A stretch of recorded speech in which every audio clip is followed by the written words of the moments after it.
Hello, my friends. If you are new here, welcome. And if you are not, welcome back. My name is Ellen. I'm a burnout and stress management coach. And I'm so excited today because I actually did my hair before I got on to record this video, which if you watch some of my other videos, that is not always the case.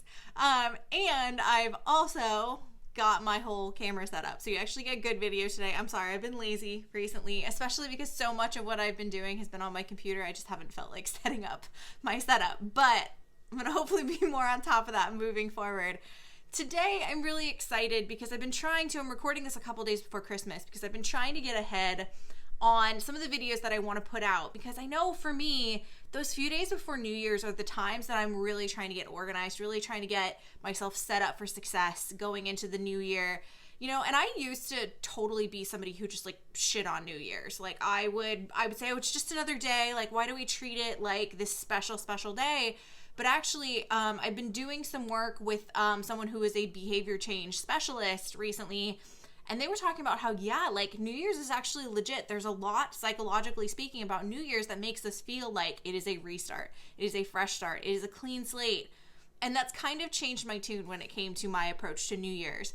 So what I want to share today, I'm going to be sharing a video later this week that I actually recorded months ago that is all about how I created a personal growth plan for myself.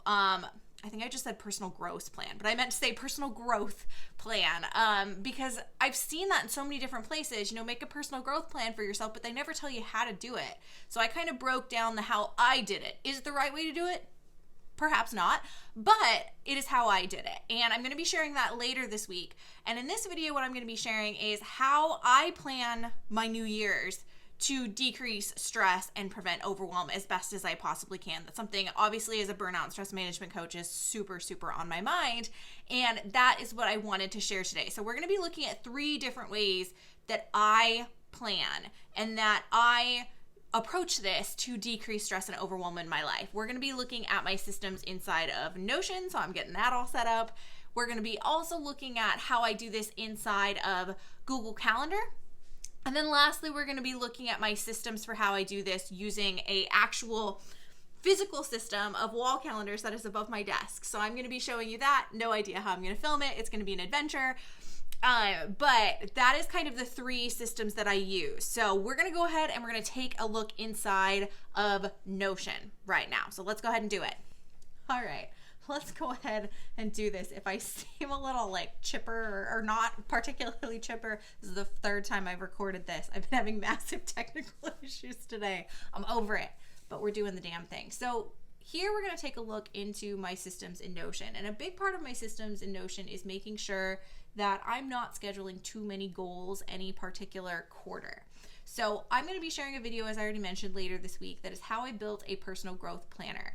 And this personal growth planner, I'm literally going to expand it to my entire goals master list, is I basically go through and I decide what are the various things I want to achieve in my personal growth, my relationships, my business, my spirituality, all sorts of things. And you can see they're all over the place. They're from give a TED talk to learn how to rock climb to learn to speak Italian. In my personal growth planner, I walk you through the entire process that I did for how to build one of these. And then each year under my personal growth planner, I can see what are the goals that I have coming up the following year and what are the goals I have coming up for each quarter. This is set up to be Q1, Q2, Q3 of this year. Because as I record this, it's not yet 2023. You can't see anything for 2023 yet. So what I'm gonna actually go ahead and do, because I have this built into my yearly reviews, is we're gonna go in and we're gonna look at my 2022 yearly review, because this that I'm walking you through right now is usually something that I do when I do my yearly review. And you can see, past all of my quarterly review recaps, my reflection questions, my set budgets, my personal journaling, my vision boarding, past all of that, I have a layout that looks at my next year's goals. The few big things I want to highlight in here is you can see, first and foremost, there's no more than 5 goals any given quarter. I do that intentionally. I don't want to work on any more than 5 goals in any given quarter. And frankly, you could argue that some of these, this is probably too many goals for a given quarter. The reason why I have 5 in these last 2 is there's probably 3 goals here, 4 goals even that are goals that I'm going to be working on over the course of the year. This is just when they're targeted to be completed. So I'm going to be working on paying off credit cards. I'm going to be working on building my YouTube channel. Like the fact that I'm putting out this content right now is work toward this goal, which isn't due until Q3 of next year. So the ones where I have more goals, usually those are goals that I'm not solely working on during that quarter. Read 30 books this year. I'm not going to read 30 books in Q4. I'm going to read 30 books over the course of the year. So you can kind of see that they are laid out that way so that I have no more than 5. And even if I do have 5, they're usually things that I'm already have been working on. This is just when they're targeted to be completed. So I spread my goals out over the course of the year. But it's not just spreading them out by target deadline. I'm also spreading them out by when I'm going to be working on the tasks for that particular goal. So this right here is a certification that I'm already working on. Like you can see there's some due dates in here, some target deadlines in here for December 2022. So I'm already working on this, but you can see the work for this goal is spaced out over the course of the weeks and the months in Q1. And even though I want to finish this in Q1, I actually have it targeted to be done by the end of February. So I've got about a month buffer to make sure that I'm able to complete this during Q1 here. So it's not just about spreading out your target deadlines for your goals that you're working on. It's also about spreading out the tasks for that goal over the quarter so that you're not, in the last month of the quarter going, oh my God, I haven't done anything for my goals. So this is a big part of how I do this is I spread out the goals over the course of the year, and then I spread out the tasks that are associated with those goals. I actually even have it, let's see if I can find an example of one of these, where these tasks do show up in my to-do list part of my system in Notion, but I have it so that they are tagged with a priority tag. I have a special priority tag that's called a goal benchmark. So this doesn't show up as a task for me to do, but it does show up as a reminder of, hey, you have a goal benchmark for today, so that I can kind of check in and see how close I am to that benchmark. So that is one of the big things that I do inside of Notion is breaking out my goals over the course of the year and then breaking out the tasks for those goals. There's one more other thing though that I want to show in here. Let's go back to that spread. All right. So there's one other thing I want to point out in these goals here, and that is that they're not all business focused. I think it's a really important thing for fulfillment and therefore emotional burnout to make sure that you are kind of taking care of and putting a focus on moving the needle in various different parts of your life. We say, it's not all work and no play. It's also not all play and no work. There has to be a balance of things that you're doing for your career, doing for your personal growth, as well as things that you might be doing for your health or your spirituality or whatever else. Those are all important here. So you can see that I have business and I have mental health focused goals in Q1. I have a lot of personal, but also a little bit of business goals in Q2. The Complete the Hell Yes Guest is a guest podcasting course that I'm going to work through. Same with Q3. I probably have more business focused goals in Q3, but I'm also coming off of a quarter where I'm doing lots of personal focused goals. So share the love is kind of the point there. Don't just focus too much on your business or your career. Have some health goals, have some personal growth goals, some things that you wanted to learn or wanted to try. Build those into your goals as well. I think that's another important thing. The next thing that I do as well that helps to kind of manage overwhelm and really keep in mind how much I'm capable of taking on is the task manager view here. So the task manager view looks like chaos right now, but that's because I haven't redistributed some tasks. But what I've started doing recently is I came to the realization that I will overschedule myself if I'm not keeping track of my meetings and my commitments from an appointments perspective in addition to my tasks. So one thing I did do is I used Notion automations to build in a synchronizing automation between my Google Calendar and my Notion task database. And so every time something gets added to my calendar for my day job or for my business or a speaking engagement, it gets populated under my task manager and it gets labeled as scheduled, which is important because then in my main dashboard view, which is usually what I do for my to-do list here, and I'm actually working on this one right now, so we're going to check that off. it will show up at the top of the list for that given day as something that is a scheduled appointment and task for the day. So that really helps to keep those things at the front of mind and make sure I'm not overscheduling myself. Another big thing that I'm doing, which is a recent change that I realized I needed to do to just make sure that I am prioritizing my health and my self-care and my rest, is I built a health dashboard inside of here, which I have a video for how to build this inside of my Notion support group. And this is also incorporated into my Notion digital planner, which is all linked below. But I built in here some trackers. This one right here, this health stats tracker, is a summary of basically all of the other trackers that I'm going to show you. For example, I have a sleep tracker to make sure that I am getting enough sleep, as well as keeping track of the things that I'm doing that might be helping or harming my sleep. Like, am I not drinking coffee past a certain point? So this is coffee after 2 p.m.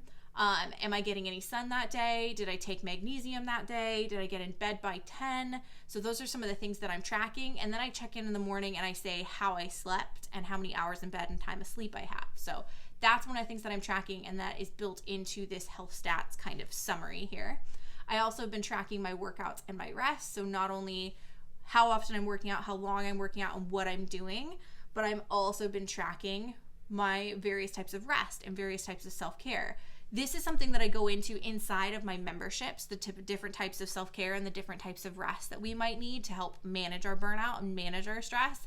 And I realized it's something I really wanted to start tracking. So I've started tracking that here. And again, just like with the other one, it shows up inside of my summary here. I can see how frequently I got in mental rest, how frequently I got in physical rest, so I can make modifications as necessary. I also have an emotion and mood tracker, as well as a stress and burnout tracker, which this is actually linked to the stress monitor app that I have on my Apple Watch. So check that video out. I've got it linked in the description below if you want to learn more about that.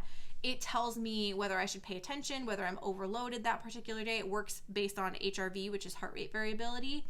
And when I get a indication that I need to pay attention or I'm overloaded, I will do a little check-in and say, what's the situation? Who am I with? What's my environment? And kind of what's the severity from my own lens, not necessarily from my apps. And then I just put a check mark if there's a misalignment between how I feel and what my monitor is telling me.